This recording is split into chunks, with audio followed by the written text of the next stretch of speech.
Okay, well, welcome.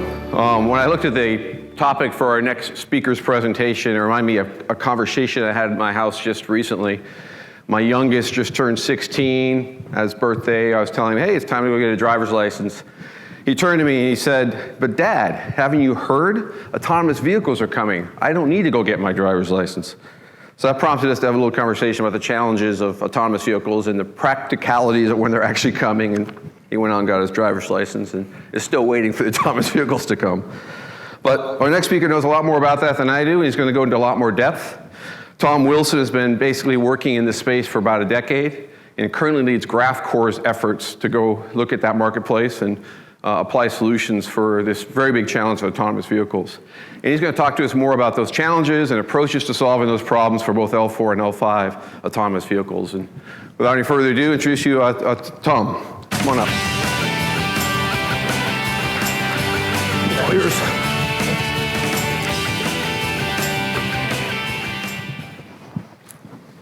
Hello, all. Thank you very much for being here. So yes, I'm the VP of Automotive at Graphcore, and whereas Graphcore is actually largely focused on the cloud space, applying our AI processing hardware and software to various kinds of compute problems within the cloud space, I'm particularly focused on the automotive market and applying our AI processing hardware and software to the AI processing problem within L4, L5 autonomous vehicles. So I thought it'd be nice to kind of come and share the observations I've made in terms of the trends and what I see as signs of optimism.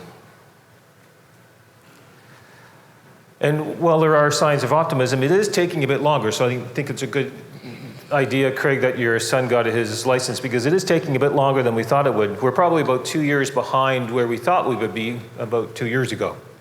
So we're very much waiting for the key breakthroughs in autonomous vehicles. And a lot of it has to do with the fact that the market is still very much in a state of we don't know what we don't know. And there are problems that we're continuing to solve that we really weren't aware of even a short while ago. But one of the things we do know is that AI, machine learning, and DNN will play a key role. And this, of course, has to do with the fact that the more data you throw at machine learning, at machine intelligence, and DNN, the more accurate it gets. And it's the level of accuracy that we need for really the safe deployment of these L4, L5 vehicles. So that being the case, the industry is in an ongoing DNNization, if I can call it that, of the autonomous vehicle software stack. It's currently sort of a hodgepodge of some more conventional computer vision pre-processing, some components of the perception stack being processed through AI approaches, and perhaps the path planning and the motion planning being done in more conventional processor means. But it's all being gradually migrated over into more of an AI processing approach. So that being true, of course, there's a lot of ongoing research into the optimization of these CNN, DNN in general architectures. And by optimization, I'm really talking about how we resolve what seem to be mutually exclusive factors of increasing accuracy, but maintaining the throughput and the performance, the efficiency. And so to a certain extent, I'm going to continue this trend that Jeff talked about, how we're seeing breakthroughs where we're maximizing accuracy, but also seeing breakthroughs in terms of efficiency.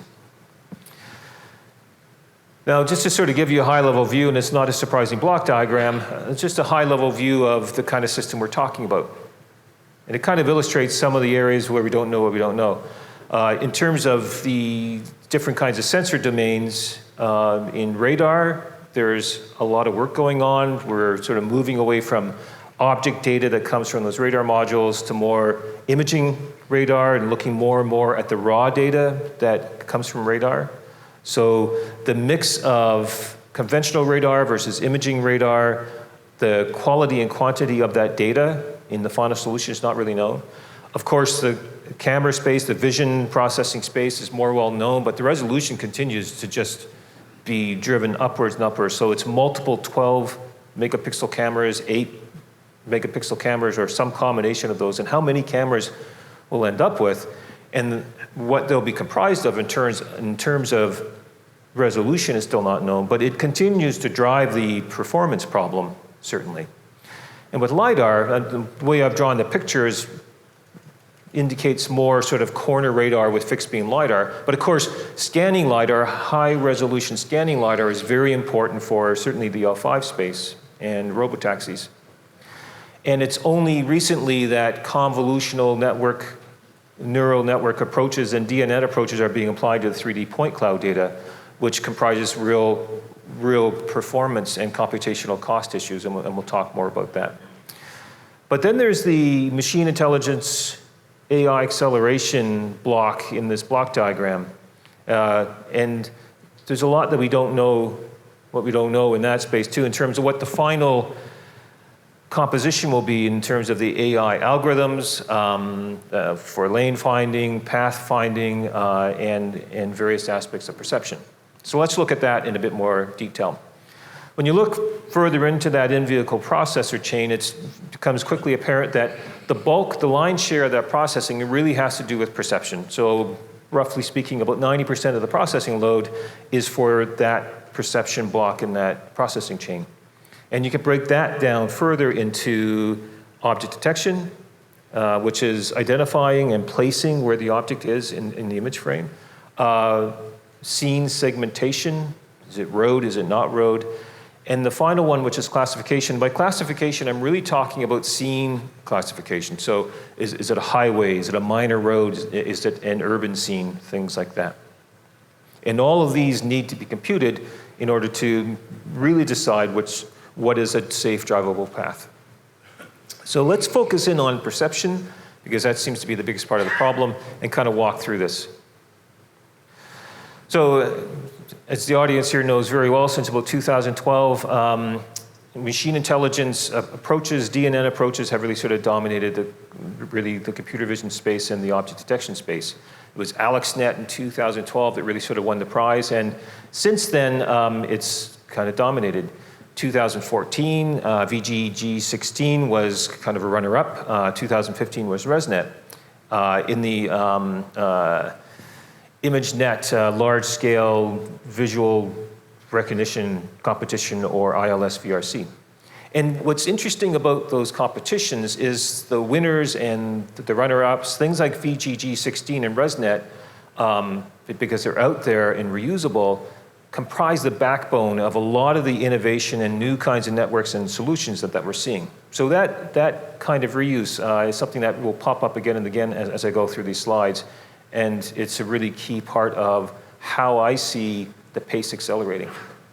So the state-of-the-art object detectors now, there are two types. There's the two-stage detectors that have some sort of pre-processing, an object proposal stage that sends the object proposals off to an object detector that finalizes what the probability is for that class of object and where its bounding box is. And that's done in these two passes, as it were. And then there's single-stage detectors, YOLO, it's a very good example. SSD is an important example, so SSD stands for single-shot detector, where it treats the object detection over the image in one stage, in one pass. So let's look at these in more detail. Just looking at the image down in the lower right is an example of the output of this kind of object detector, where it shows the probability of the object class and it also draws a bounding box. So for a two-stage detector, I've written fast RCNN in the upper left, but really what I'm going to talk about is the next generation of that, or faster RCNN. And it's really innovated by proposing a regional proposal network, or RPN. And that's comprised of some convolution layers that convert the image frame into a feature map, and then it runs an object detector as a sliding window over that feature map. And for each of those positions of the sliding window, it generates a large number of object proposals for the object class and the location of the bounding box. And then those object proposals are passed on to an object detector. In this case, they use fast RCNN as the object detector, which itself is based on a sort of a pre-trained version of VGG16. So you see an example of the reuse of one of those networks. A single stage detector runs across the image frame in one pass. It breaks the image frame up into regions, and for each of those regions generates a set of probabilities for the object class and the anchor box, as it's called. What you see in general, though, is that the two-stage detectors have higher accuracy but are slower, and the single-stage detectors are higher throughput but not as high accurate. So you have this conflict again. But recent work has been done to really sort of combine the efficiency of the single-stage detector with the accuracy of the two-stage. And this was done through a paper by Lin et al. For something called RetinaNet. And we can look at the network architecture, and the authors admit the network architecture itself is fairly straightforward. There's a feature pyramid network, which is actually quite an interesting innovation itself, which is attached to, on top of, a ResNet architecture. And that generates a very rich, multi-scale set of features. And there are two subnets attached to each of the layers of that image, of that feature pyramid. One of the subnets is for class, and the other subnet is for the box, is for the anchor box regression. So this is all actually, by the time this paper was published, fairly well known, and they're reusing blocks and bits and pieces from previous papers. Where they put their focus, where they saw the issue with accuracy with single-stage detectors was more around the loss. That when the single-stage detector was going through the image frame, the loss function was dominated by all of the easy sort of background samples. And by loss, I mean in training, there's a forward pass where you generate output. That output's compared to the ground truth. And the difference between the two is what's called the loss or the error or cross entropy, to use a fancier term. And what they found was that the high probability background classes that were easily classified as background swamped the loss function. So they introduced something called focal loss. And you see on the diagram, let me just get my laser pointer, that there's this new term where they use the probability as a damping function for the loss function. So that as the probability of the object class goes up, so basically if it's an easy to classify background class, that filters out those high probability background classes. So they basically added a feature called filter called focal loss to get rid of those easily classified background examples to increase the influence of the harder foreground examples. And these lower graphs indicate this more, where they looked at a set of positive examples or foreground examples, applying this gamma function, and it didn't really filter out too many of the harder foreground examples. But by applying this gamma function to a large set of negative background examples, by increasing gamma to 2, they were able to filter out virtually all of the sort of easy background class, and only a very small set of the harder background examples got through. So in essence, what they did was just add a filter to the loss function. And what they found was that as a result, they achieved the accuracy that you would expect to see with a two-stage detector, but with the efficiency of a single-stage. So it was an example of how just looking at the problem differently allowed a breakthrough in terms of combining speed and accuracy. So this is all about object detection, but we still have segmentation and classification to do. And you have a very, very small amount of latency period to actually get all of this perception processing done. And doing the object detection, the classification, and the segmentation in separate networks just was really not feasible from a latency perspective. So last year there was a paper about this time putting forward a new idea called multi-net. And it also is a good example of using encoder and decoder blocks in sort of an interchangeable building block approach. In this case, they use a common encoder. This is a convolutional network, and basically it's the front end of ResNet 50 or VGG 16. They actually tried both.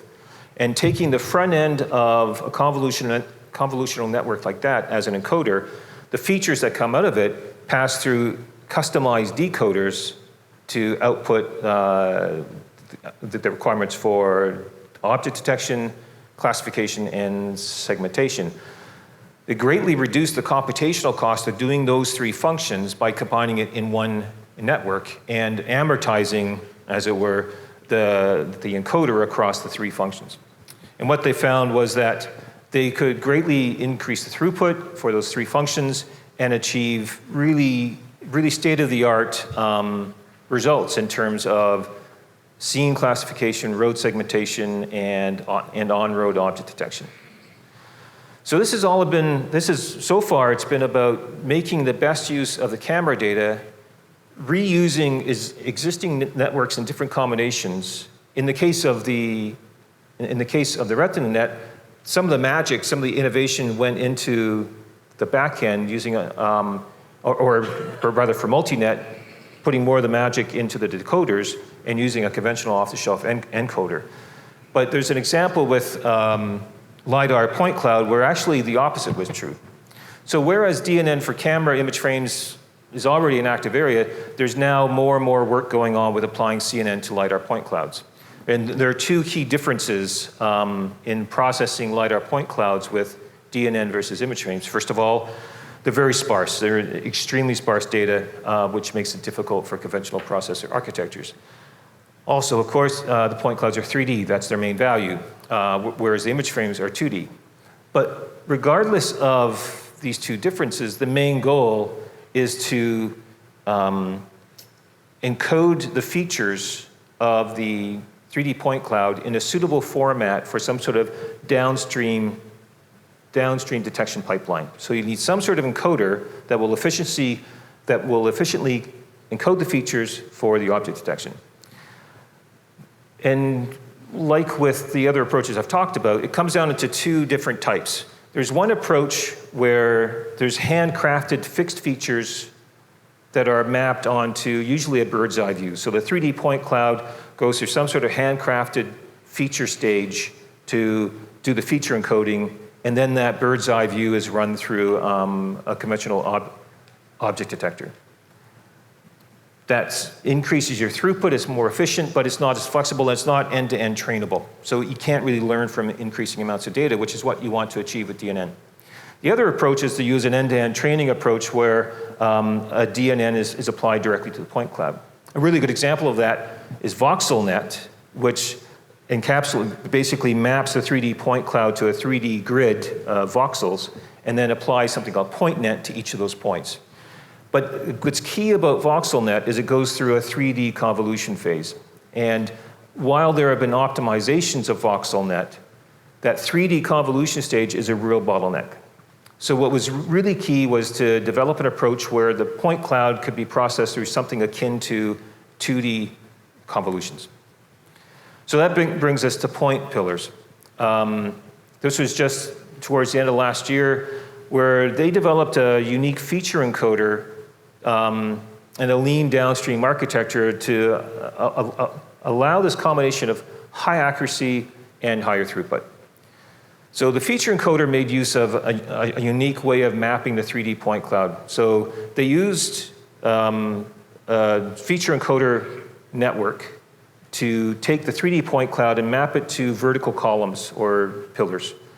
And this allowed PointNet to basically map the 3D point cloud to a pseudo image. And it's that part of it, it's that front end, it's a feature encoder front end is where the magic is for point pillars. After that, once they have a pseudo image, they're able to apply a known, reused 2D convolutional network backbone. In fact, they used the same 2D convolutional backbone as was used in VoxelNet that just reapplied it here and used the feature output from that into a known single stage detector SSD, which we've talked about a few slides back. So by developing a unique approach for the encoding, they were able to reuse the back end to obtain new results, new levels of performance in terms of accuracy and throughput. So I see a lot of cause for optimism because of some trends that really see the last year or two. This approach for using existing, well-proven kind of winners from ILS VRC as backbone networks, and then innovating on encoding and decoding to really achieve new results. And it's this encoding, decoding, building block architecture is allowing for a lot of innovation. And I see an accelerating pace in the resolution of this issue of achieving accuracy with efficiency. So just to summarize then, robust L4, L5 requires really high accuracy. And for that, we really need DNN. DNN means greater accuracy, but there needs to be more and more breakthroughs to combine the accuracy with efficiency. So this is really driving a lot of the research, of which is just accelerating more and more. We're seeing improvements on this front. We're seeing improvements with efficiency and accuracy applying DNN and end-to-end training on 3D point clouds, which is really actually fairly new. And we're going to see the same sort of approaches applied to radar data, so you really need to stay tuned for that as well. So before I end, just to say a few words about Graphcore. We're focused on processors. We have unique new processor architecture that's targeted at AI processing. Our hardware and software is deployed in the form of server cards, actually mostly targeted for the cloud space. We're working through our partner Dell. And we're well funded, about 2 or 3 years old. We have just over $300 million in funding. So we're well set up to execute on the products and services space. Just to make it easier for you to follow up on the papers that I've discussed here, I've got a list of the various paper citations that I've gone through. I'm going to be here for the next little while, so if you have any questions about the papers I've discussed, I am happy to answer any questions. Thank you very much.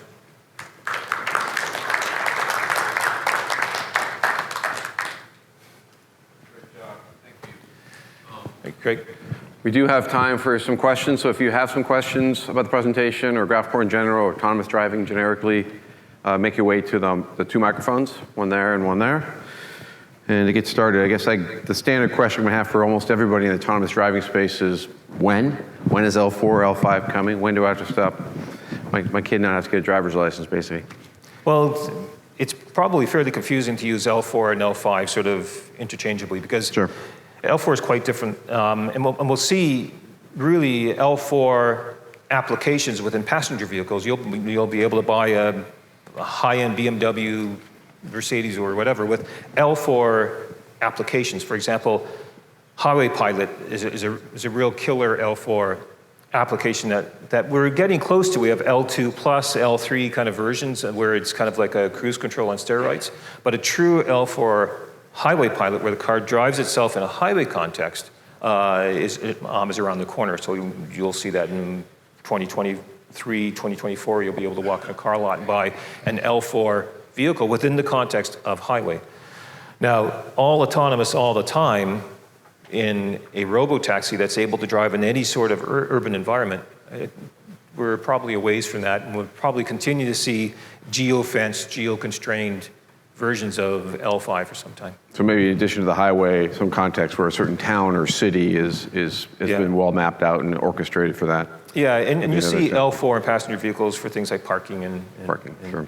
Where it's like the parking applications and steroids. Perfect, that sounds interesting. Questions, go ahead. Hi, I'm interested in the technique you described for handling the point clouds from LiDAR and how generalizable that is, or how general it is over the different styles of LiDAR. Is that technique applicable just to flash LiDAR, or does it also apply to a scanning LiDAR? And I'm thinking of handling motion artifacts from the low sampling rate. Based on the paper, it would seem to me that it would be applicable to any sort of point cloud data. So the fact that it happened to be applied to a 3D point cloud that came from scanning LiDAR, from my perspective, is incidental. It was the idea of putting those point cloud points into these vertical columns so that they could be mapped down into an XY grid so that you can move into 2D convolution space. Mm-hmm. That I think would apply to any sort of point cloud. Okay, thanks. Yeah. My question's following on from that. Distributed architecture, could you do the LiDAR processing at the sensor itself and then send back metadata? I don't know how you stitch it together, but... Yes, and certainly that's an approach. And really, this is an ongoing question in the market space in terms of how much the processing can happen at the actual sensors versus how much needs to be centralized. And the market is definitely, certainly for L4 or L5, is really sort of trending towards a centralized processing model. I think, though, that once the algorithms are figured out and we understand more about the final mix of sensors, we know more about the final mix of the AI algorithms, then we're going to look for opportunities for optimization. And I think that will include moving some of that processing back out into those sensors. Thank you. But the market still doesn't know what it doesn't know, so it's hedging its bets. There's a need for flexibility and scalability, so they're not putting anything into, they're trying to avoid putting stuff into the sensors, keeping everything centralized so it's easy to upgrade software and upgrade the whole processing chain in one shot. Can I ask another one real quick? Sure. Redundancy, do you have two processors doing the same thing and you share the results, or how's that work? Maybe even three.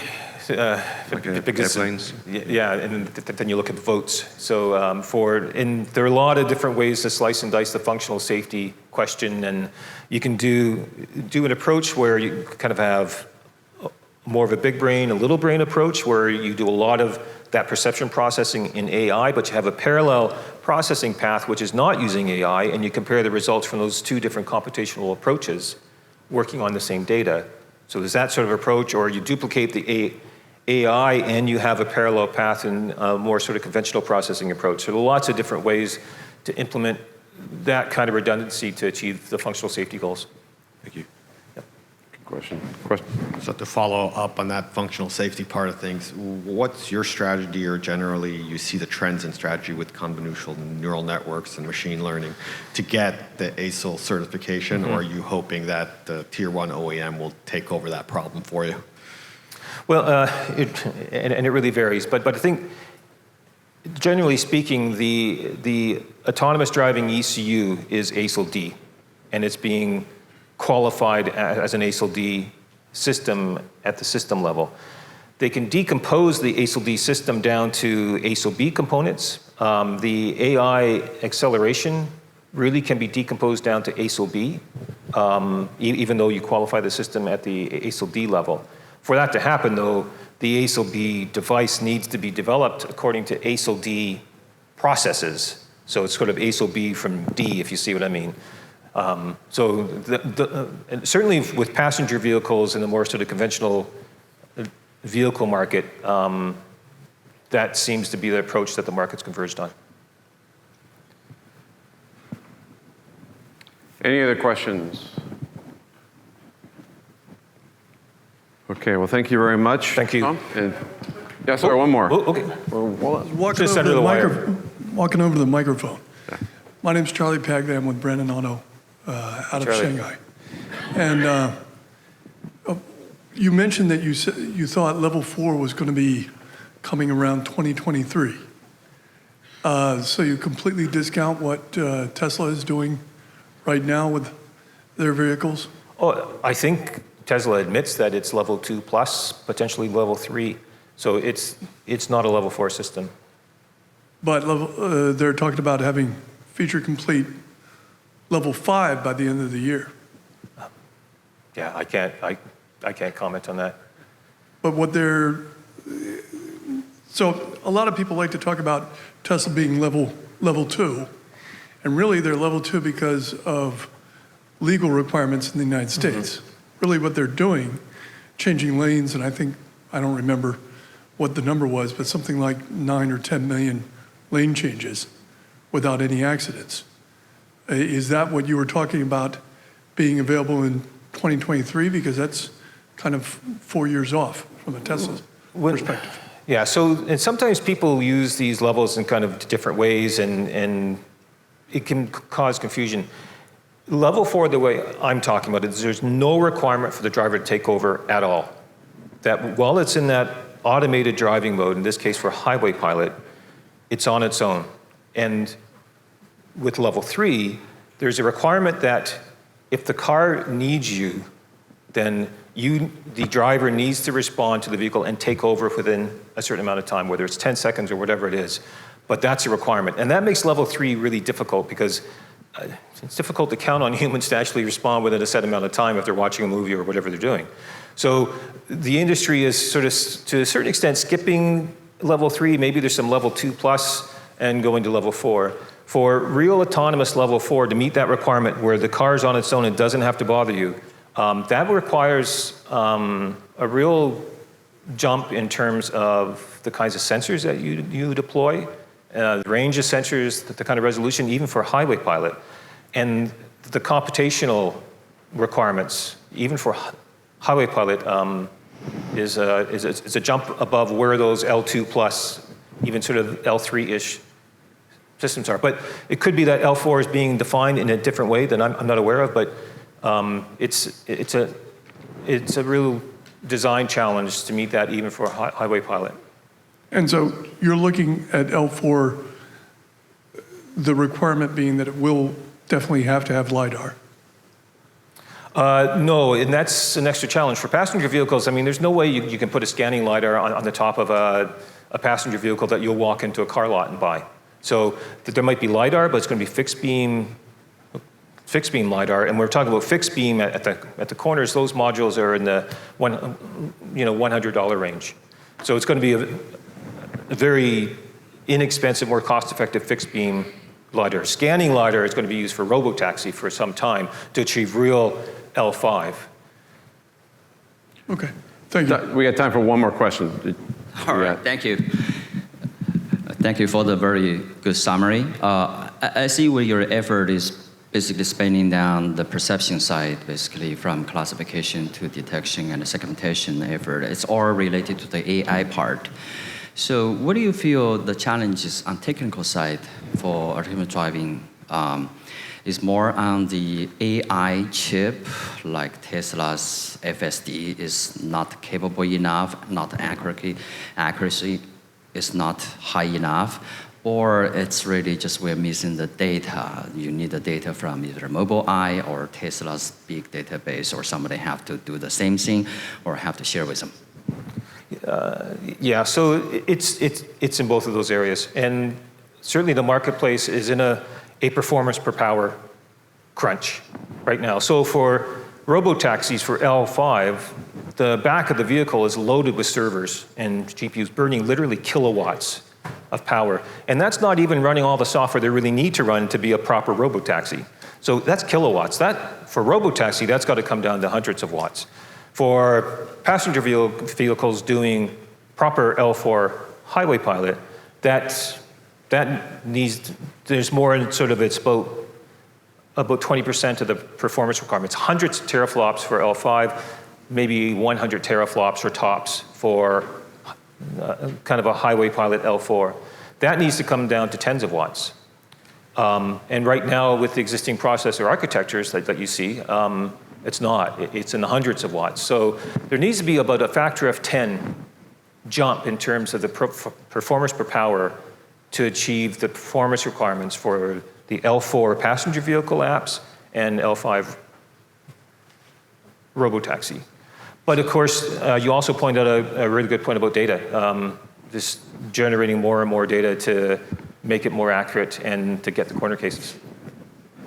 Okay, that's all the time we got right now. Thank you very much, Tom. Thanks.